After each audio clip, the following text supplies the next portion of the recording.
Welcome to In the Bleachers with Wheaties Wallin. I'm Pete Mose, and our guest this week is Vanessa Lane. She's our Athlete of the Week for Pequot Lakes High School. She had a great week for basketball, and I'll let Wheaties talk about that in a minute. We'll ask Vanessa a couple questions, but just let me tell you what she did first with the basketball team. She combined for 69 points and 47 rebounds in 3 games. The whole team had a great 3-game stretch, and they scored 266 points in 3 games. Vanessa, what's been the key to that for this team, that big offense that you guys are? All playing together as a team, and we're more dimensional. Everyone's been playing well together and passing, and we're really quick, too. We have a fast team, so that's been helping a lot. Yeah, we had a great balance. We had the game we beat our head of Park Rapids 27-0, and we had four girls in double figures by halftime. Yeah. We had 52 points. So. Have you ever seen that before, a 27-0 start, Wheaties? I Not think one time though. The boys a few years ago had. You guys lose your first game of the year. Now you've won 4 straight, I believe. Yep. Was that first game lost? Was that an eye opener, or do you think did that catch everybody off guard and they've changed things since, or not really? I think it definitely was an eye opener for us.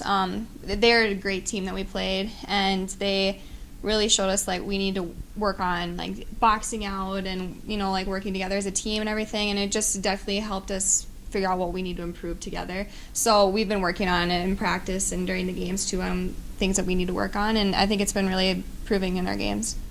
Well, congratulations on a great start to be 4-1. And you'll host Mountain Iron Buell on December 19th. Did we mention that Vanessa's our Athlete of the Week? We said that right away, Wheaties, but that's good that you're staying on top of it.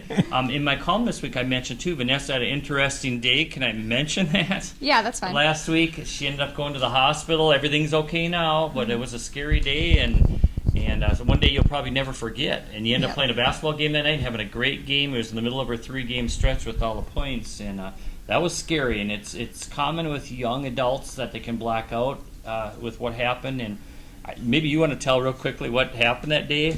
Bumped your elbow and... Yeah, it was very strange. I guess I bumped my elbow on the chalkboard, and then all of a sudden I was passed out on the floor. So I don't know. It was definitely really scary, but it could have been a lot worse.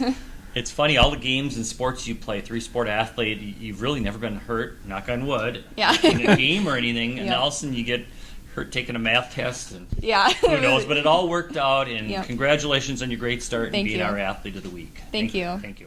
We moved to boys basketball. I want to mention, too, in my column this week, I talked about Wheaties Wallin, embarrass him a little bit here. He's got a boys basketball tournament named after him. It's the first tournament that's going to be at the new gymnasium here, the Athletic Center in Pequot Lakes. It'll be December 27 and 28, a 4-team tournament. And Wheaties, congratulations. Many dedicated years. And what I like about you, Wheaties, is you don't just go as a sports writer to the varsity games like a lot of sports writers will do. You'll go to the junior high games, you go to the JV, freshman games, so that's a lot of dedication. So were you surprised to hear that you get a tournament named after you, Wheaties? Well, I was somewhat surprised, but I'm greatly honored. And I know I've probably seen more basketball games in Pequot than the only other one that might be close to be John Brunis. So we'll call you the historian for Pequot sports. And don't forget about Pine River Bacchus. You covered them for a lot of years, too, with the newspaper. Now you mainly focus on Pequot Lakes, but you've covered a lot of the teams. Yeah. You've seen a lot of them come here over the years, and you've gone on a lot of bus rides with the teams, and that's dedication. And I think the readers, the kids, the families all appreciate that. I know at Echo you appreciate all your work, Wheaties. So you better get in shape, though. You got to throw that opening tip up. And a few years ago, I hate to embarrass Wheaties, but he threw out the opening pitch at an amateur ball game in Brainerd.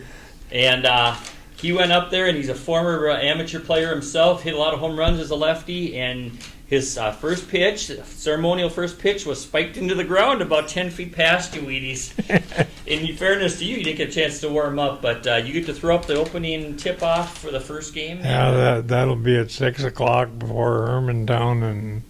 And I don't know the other one, Wheaties. Pequot will play the second game. I know that night.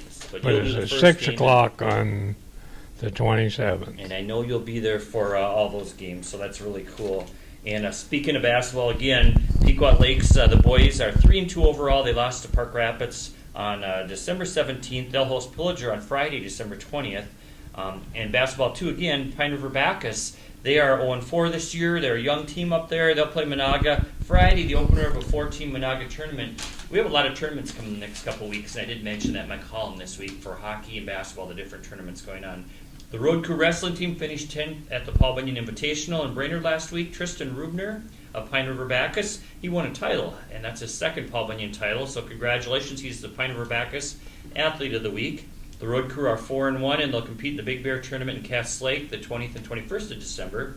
And in boys hockey, the Lightning boys improved to 7-2 overall after defeating Wadena Deer Creek 5-3 on the December 17th. Yeah, they're playing some good hockey. They're playing very good hockey. First-year coach Craig Larson, they're learning the system well, and that team is doing well. They got some new faces in the lineup, and a great start for them. And girls hockey, the girls are 5-5 overall, and they'll be at Hibbing on December 19th. So we're in the heart of a lot of the events going on. And also like to mention Alex Stone. I believe she's a freshman. I think in the paper I wrote sophomore in there. I apologize, Alex. So it's nice to be a grade older in the story. But she led the Brainerd Warriors. She, of course, is a Pequot Lakes student, but they're part of the Brainerd ski team. And at the Alpine Downhill Meet, the season opener, she finished 9th to help the Warriors win. And the Warriors are at Taylor's Falls on Friday, December 20th. So good luck to all of our teams the next couple weeks, and we'll have more updates for you next week. Right, You bet. You betcha. All right. Take care. You bet. See ya.